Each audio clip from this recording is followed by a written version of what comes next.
Hi, this is Padman of Tampang Alitohana Luntiang Agama, Hilot Academic Binabaylan, and for the Interfaith Order of Peace River. So, December 5 to 6, I was asked to do a pagan peace conference. But anyway, I want to discuss here the importance of this event. Now, why we do the Peace Worker Conference in 2025?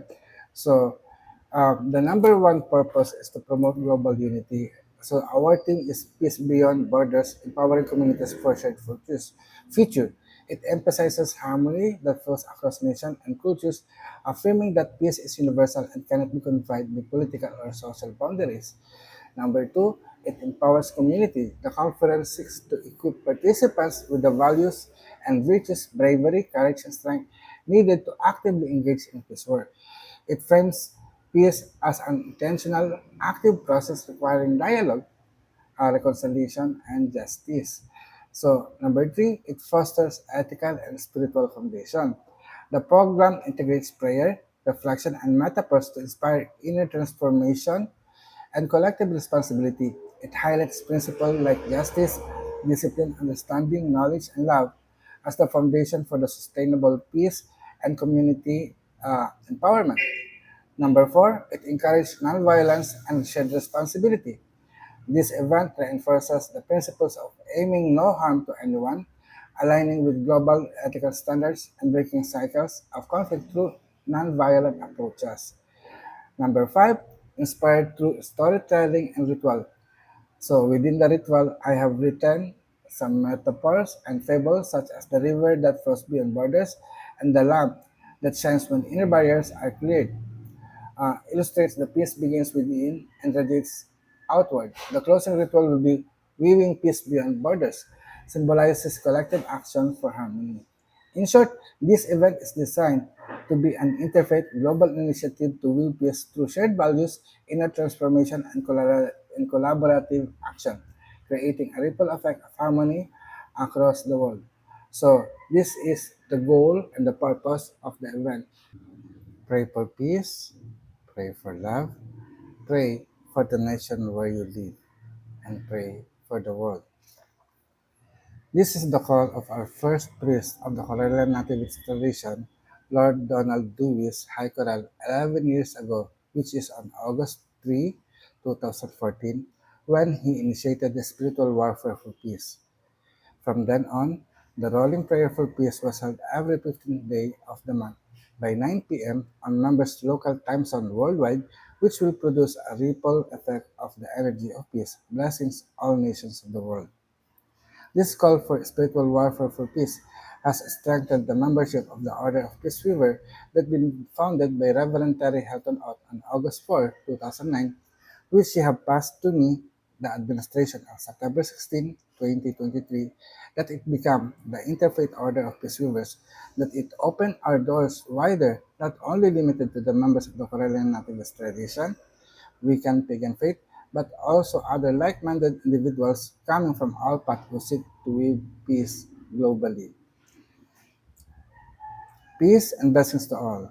I am Reverend Rolando Gomez Coman, Chief Priest of Templong Anituhan ng Luntiang Agama and Order Head of the Interfaith Order of Peace Weaver. It is my honor to welcome you to the Peace Worker Conference 2025 held online this December 5 and 6. Thank you for joining us from different corners of the world, whether you are in your home, your place of worship, or your community center. Know that you are part of the global circle of peace workers united by one vision, a world where peace flows beyond border. Before we begin, let us take a moment of silence to center ourselves and invite peace into our hearts. Let us pray. I pray for peace, I pray for love, and I pray for stability. I pray that all the people of the world to embrace peace, peace that promotes justice, justice that follows discipline and orderliness, discipline and orderliness as a result of understanding, understanding as a product of knowledge, and knowledge as a fruit from the seeds of love.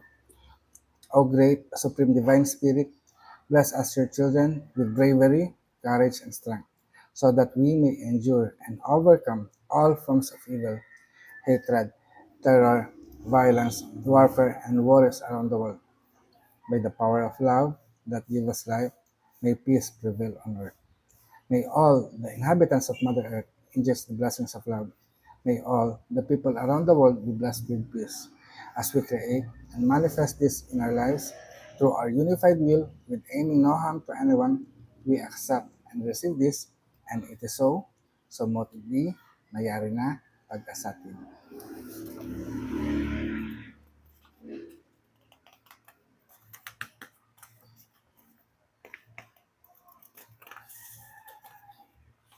Our theme this year is Peace Beyond Border, empowering communities for shared future.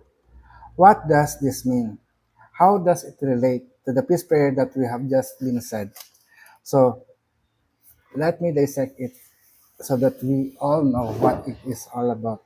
So number one, the core alignment with the theme Peace Beyond Borders, our prayer emphasizes global unity, all the people of the world to embrace peace, which resonates with transcending geographical, cultural, and ideological boundaries.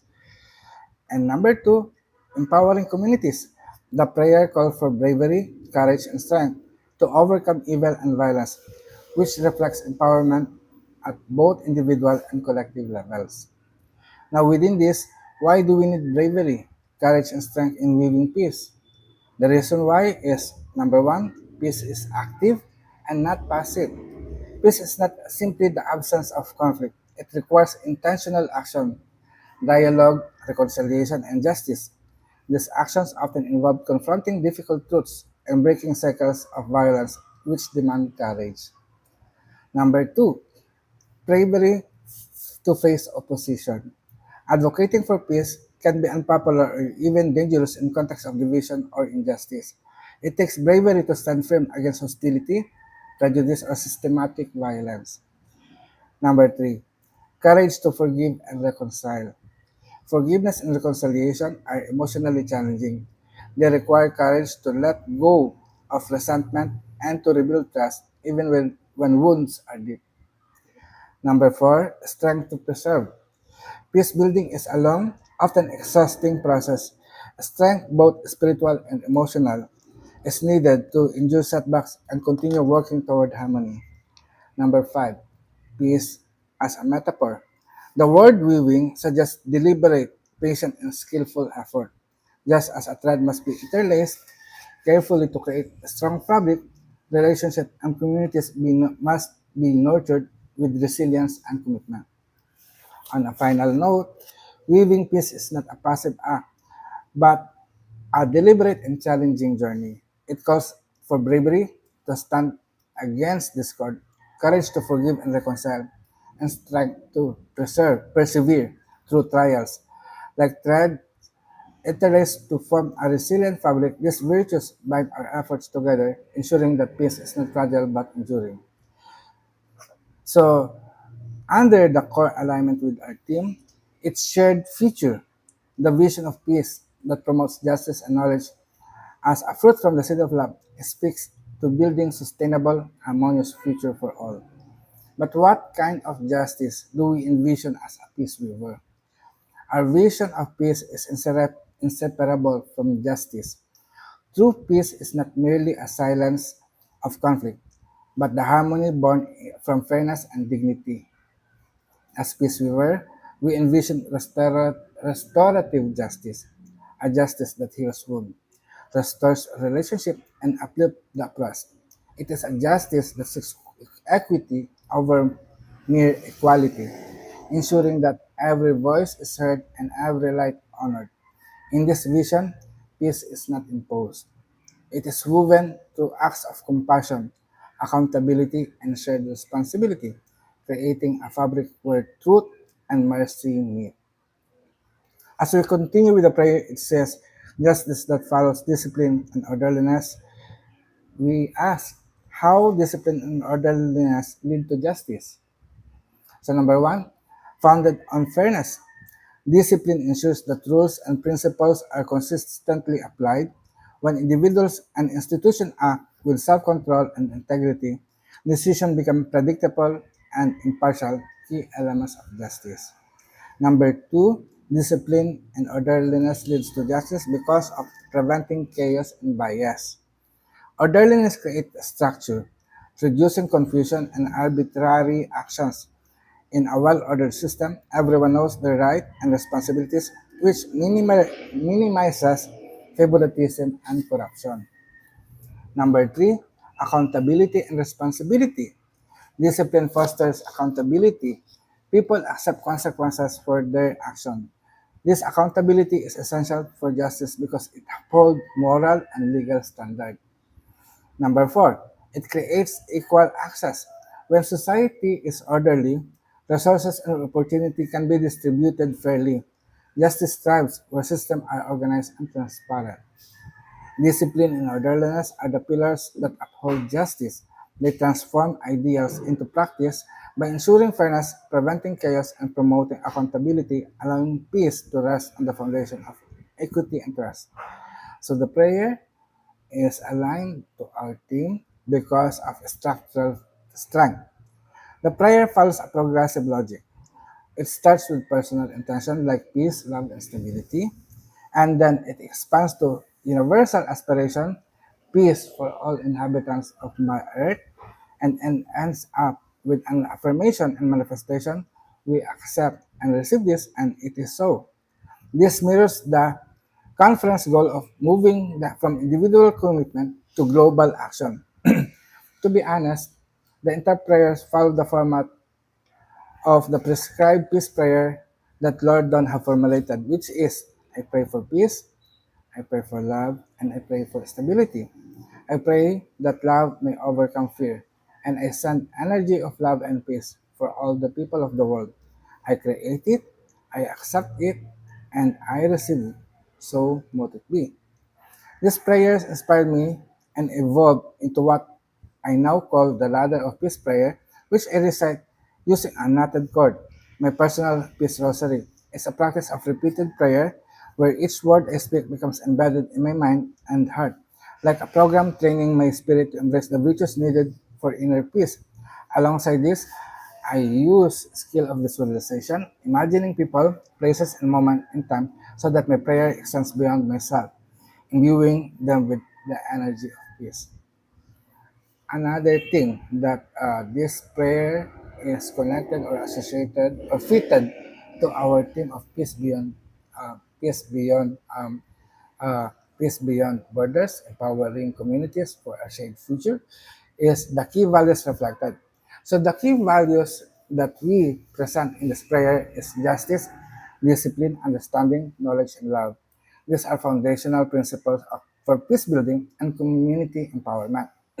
So, how can justice, discipline, understanding, knowledge, and love be a foundational principle for peace building and community empowerment? So, number one, justice is the core of fairness and equity. Justice ensures that every individual is treated with dignity and fairness. It addresses inequality and restores balance, creating a society where trust and harmony can thrive. Number two, discipline, the structure for stability. Discipline provides order and accountability. It prevents chaos and promotes responsible behavior, which is essential for sustaining peace and empowering communities to function effectively. Number three, understanding, the bridge of empathy. Understanding fosters dialogue and reduces conflict.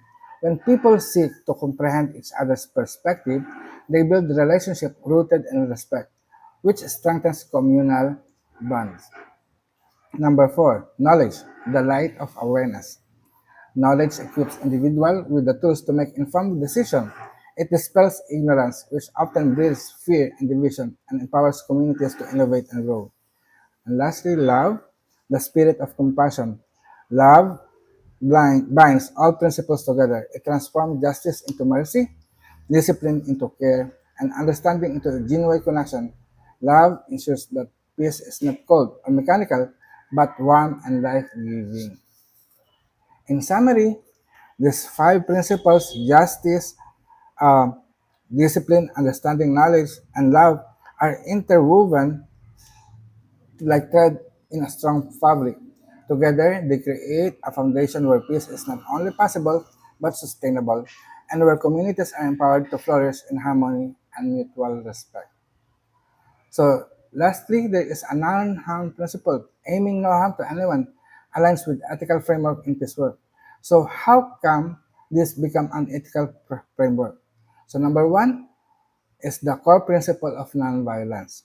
Peace work is rooted in non-violence, the commitment to cause no harm, physically, emotionally, and socially. It reflects the essence of peace building, which seeks to heal rather than to hurt. Number two, it respects for human dignity. Avoiding harm honors the inherent worth of every person. Ethical peace work recognizes that every individual deserves safety, respect, and compassion regardless of differences. Number three, preventing cycles of conflict. Harm often breeds retaliation and resentment. By aiming to do no harm, peace workers can break the cycle of violence and create space for dialogue and reconciliation. Number four, it is about building trust and credibility. Communities are more likely to engage in peace initiative when they trust that their well-being is safeguarded. A no-harm approach fosters confidence and cooperation. Number five, alignment with universal ethical standards. The principle of do no harm resonates with global ethical framework such as humanitarian law and restorative justice, making it a universal foundation for peace efforts. Aiming no harm is not just an ethical choice. It is the heartbeat of peace work. It transforms intention into action that protects life, nurtures dignity, and paves the way for lasting harmony. But what does peace beyond border means?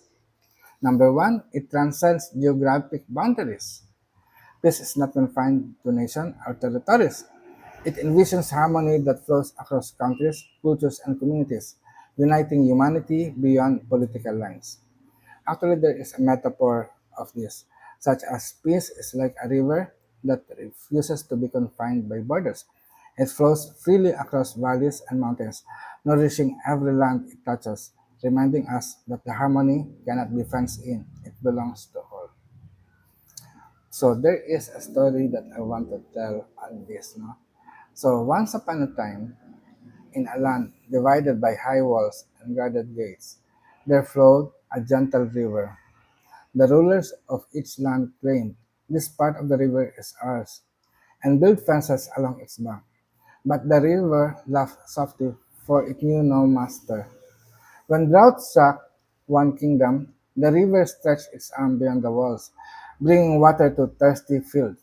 When war raged in another, the river carried messages of peace upon its people. It whispered to the mountain, I will not be confined, and to the valleys, I belong to all. The people began to notice. Wherever the river flowed freely, life blossomed. Flowers bloomed, children played, and neighbors shared. Slowly, they tore down their fences, realizing that peace, like the river, cannot be owned or divided. It must flow without borders, nourishing every heart it touches. So, the river continued its timeless journey, teaching all who listen that harmony is not territory, it is a gift meant for all. Let me turn the pages here of my script. So, what lessons should we learn from this fable? This fable is about the river that knew no master, offers several profound lessons about peace, unity, and shared responsibility. Number one, peace cannot be owned or confined. Just as the river flows freely beyond fences, peace is not a possession of any nation, group, or individual. It thrives when it transcends boundaries, geographical, cultural, and ideological. Attempts to claim peace for oneself lead to division, while openness fosters harmony. So number two, this fable teaches us true strength lies in sharing. When drought and war struck, the river gave life and carried messages of peace without discrimination. This teaches that resources, compassion, and goodwill should be shared universally. Hoarding or restricting them harms everyone, while generosity sustains life and unity.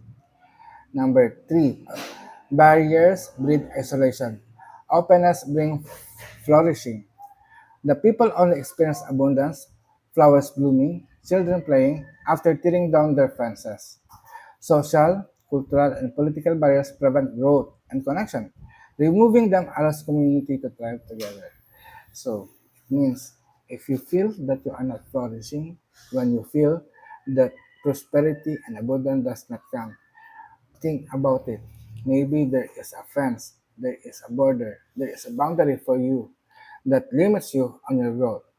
Put it down, tear it down, and see what will happen. Prosperity will come in your life.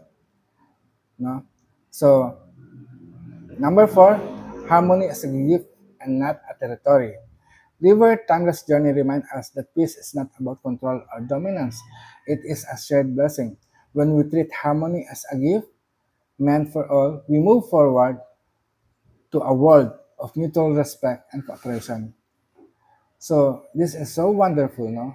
Wonderful that we have this story being told to us. So moving on forward of what does peace beyond borders mean? So it means breaking a social and cultural division. Yes, there is a division among us, such as our nationality, our language, our religion, our ideology, and everything. No? Breaking social and cultural division, it calls for dismantling barriers of race, religion, and ideology, fostering mutual respect and understanding among diverse people. So I think this peace worker conference, Peace Beyond Border event, allow us to dismantle our misunderstanding, our differences. No? So there is a metaphor here. Breaking social and cultural division is like removing stones from a riverbed. Each stone represents a barrier, prejudice, fear, misunderstanding that slows the flow of connection. When the stones are lifted, the river runs freely, carrying life-giving water to everyone, every shore, uniting lands that once stood apart. So, listen for another story that I will tell.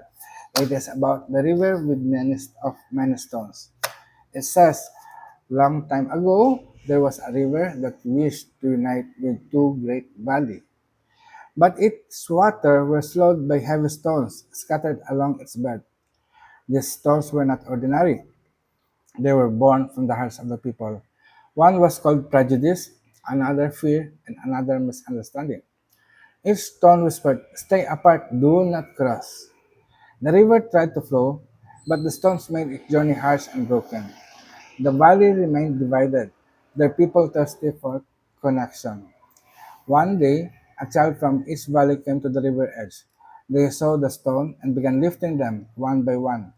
With every stone removed, the river sang louder and flowed freer. Soon its water danced across both valleys, bringing life to fields and joy to hearts. The people realized that the stones were never stronger than their will to remove them, and so they worked together, casting away prejudices, fear, and misunderstanding, until the river ran clear and strong, weaving the valleys into one. From that day on, the river taught them peace flow when barriers are lifted, and harmony belongs to all who dare to clear the way.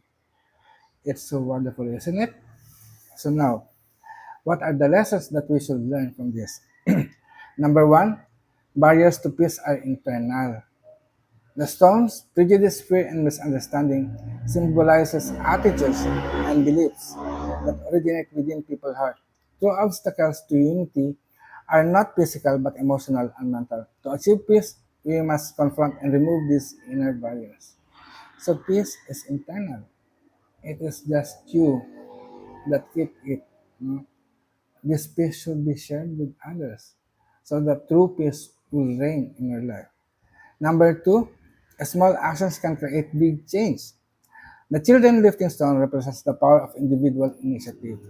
Even a small act of understanding and kindness can start a ripple effect that transforms communities. Number three, cooperation is essential. The valley only united when people work together to remove the stones. Peace building requires collective effort, dialogue, collaboration, and shared responsibility. Number four, willpower is stronger than the division. The people realized that the stones were never stronger than their will. to remove them. This teaches that determination and unity can overcome even deeply rooted prejudices and fear. Number five, peace flows when barriers are lifted. The river finals lesson, peace flows when barriers are lifted, remind us that harmony is possible when we actively dismantle the obstacle that divide us. So wonderful, isn't it? So another reason about the peace beyond borders mean, no? It talks about global responsibility. So Beyond Borders emphasizes that peace is shared duty. It's not only my duty, but also yours and everyone else. No? We should share this duty. Injustice or violence in one region affects the whole world. So peace must be pursued collectively. So it is said that peace is like the air we breathe, boundless and shared. If the air in one place becomes poison, the wind carries it harm everywhere. In the same way, injustice or violence in one region pollutes the whole world. To keep the air pure, we must all breathe together and protect it collectively. And this is the reason why we do have the rolling prayer for peace every 15th day of the month by 9 p.m. Because we know if we pray peace in this country, in my country, it will also affect the air and the peace situation around the world. So it is important that you join us on this activity of peace weaving. So I have another fable about this. No, so there is a story. Long ago, the earth was young and the skies were clear. Every creature shared the same breath, and life thrived in harmony. But as time passed by, kingdoms rose and claimed, "This air is ours." Oh my God! Somebody have capitalized the air. So a kingdom rose and claimed, "This air is ours." They built towers and walls, burning fires that darkened the skies. The wind carried the smoke far and wide, and soon even the purest valley tasted the bitterness of poisoned air. The people began to cough and struggle, blaming the distant land for the foulness. Yet the wind whispered, "I belong to all. What harms one harms all." Still, the rulers ignored this voice until one day a child stood atop a hill and cried, "Let us clear the skies together." Others heard and joined, planting trees, quenching fires, and tearing down walls. Slowly, the air grew sweet again, and the wind sang across the earth. Peace is like breath, boundless and shared. From that day on, the people learned to keep their air pure, all must guard it. When one breath is poisoned, the whole world suffers. Harmony is not a gift for the few; it is a breath for all life, for life of for all. No? So, what the lesson we should learn from here? Number one, interconnectedness of humanity. Just air is shared by all. Peace is a collective responsibility. When one region suffers injustices or violence, it affects people across the world. We cannot isolate ourselves from global challenges. This might be the reason why almost world news is similar to one another. What is happening here in the Philippines might be happening on different part of the world, such as in America, Canada, Spain, or whatever the country you are in the world. No, because we are all interconnected. So number two, the lessons that we have learned from this fable is harm in one place affects all. The poisoned air symbolizes how conflict, hatred, and oppression in one area eventually impact everyone. This teaches that ignoring distant problems is dangerous. Global well-being depends on mutual care. Number three, collective action restores harmony. The turning point came when people worked together, planting trees, quenching fires, and tearing down walls. Peace building requires cooperation across borders, culture, and communities. That's why I ask you, pray for peace with me every 15th day of the month, or just spend 15 minutes every day just to think about peace, of praying for peace, invoking for peace, and it will work. Number four, or number three, that I said, The collective action restores harmony. The turning point came when people work together, planting trees, quenching fires, and tearing down walls. Peace building requires cooperation across borders, culture, and communities. Number four, no, small voices can spark big change. The child's cry to clear the skies together shows that even one voice can inspire collective action. Courageous individual can ignite movement for global peace. I hope that this activity that we are doing right now could ignite the movement for global peace. Number five, peace is shared gift, not a possession. It is a gift for us. It says the wind message, I belong to all. Remind us that peace, like breath, cannot be owned or controlled. It is a universal blessing that must protect for everyone. So another, for the last time, um, how peace beyond boundaries is important to us because it talks about inner and outer dimension. So it also means transcending personal boundaries, our biases, fears, and prejudices, so that inner peace radiates outward to others. So the metaphor for our topic now is inner peace is like a lamp in a dark room. When its light is dim by fear, prejudice, and bias, the room remains shadowed. But when the lamp is cleared and shines brightly, it glows, reaches every corner, illuminating not only the room, but spilling through the windows to light the world outside. So let me tell another story. This is the last story for this presentation. No? The lamp in the silent room. In a quiet village stood a house with a single room, dark and cold. Inside the room was a lamp, but its glass was clouded with soot called fear, dust called prejudice, and grime called bias. Though the lamp held a bright flame, its light could barely escape, leaving the room in shadow. The villagers often stumbled in the dark, blaming the night outside for their troubles. But one day, a child entered the room and began to clean the lamp. With each swipe, the soot faded and the light grew stronger. Soon, the lamp shone so brightly that it lit every corner of the room, and its glow spilled through the window, casting warmth across the village. The people gathered amazed. They realized the darkness was never outside, it was within. From that day on, they tended the lamp carefully, knowing that when its light was clear, it could brighten not only their home, but the whole world beyond. So the lessons here, peace begins within.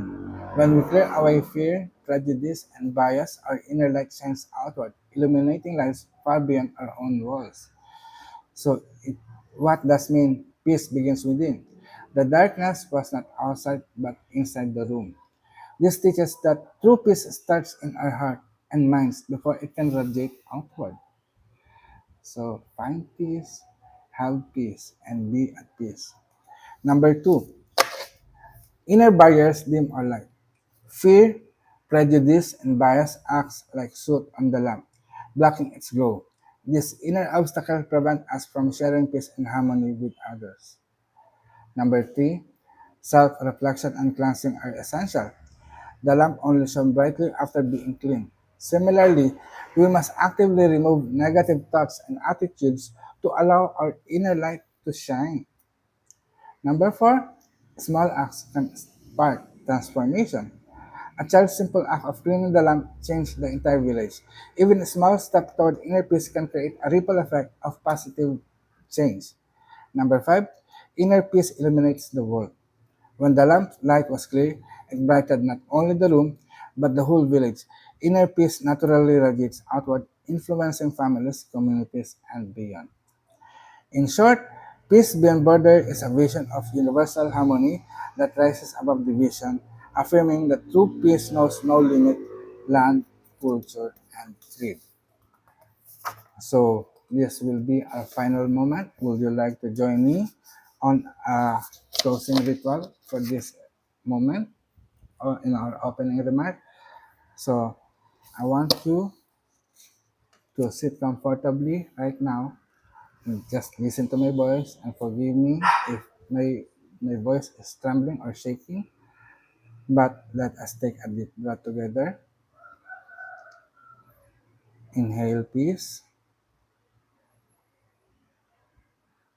and exhale fear. Let's do it again. Inhale peace and exhale fear. One more time. Inhale peace and exhale fear. So do this for a couple of moments, repetition. As the air fills our lung, remember, peace is like the breath we share, boundless and pure. Inhale peace and exhale fear. Now I want you to place your hand over your heart. Imagine a lamp within you glowing softly. This lamp is your inner peace. If its glass is clouded by fear, prejudice, or bias, its light cannot shine. But today, we have begun to clean that lamp, wiping away the soot of division so its light may spill beyond our walls and illuminate the world.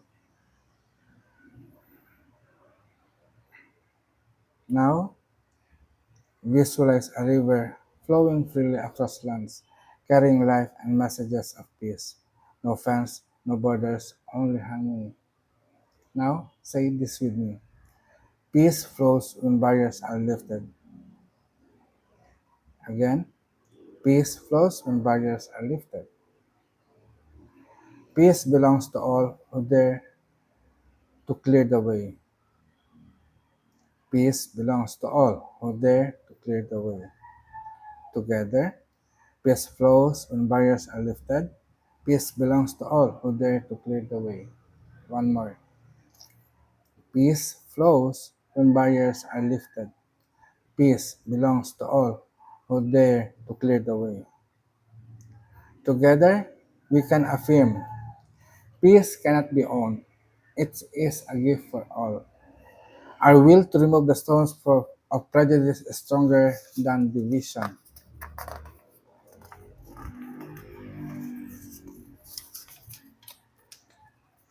So when one breath is poisoned, the whole world suffers. So we guard peace collectively. Inner peace radiates outward, lighting homes, communities, and nations. For the final blessings, let us pray. O great Spirit of life, bless us with courage to clear the sky, strength to lift the stone, and love to keep the lamp shining bright. May peace flows like the river, may justice rise like mountains, and may harmony be the breath of all creations. So mote it be, mayari na, pag-asatin. So this is all. Thank you very much. Again, this is Apo Adman or Reverend Orlando Gomez Camon of Templong Anitohan ng Luntiang Agama in the Philippines. And I hope you enjoy our conference. See you soon.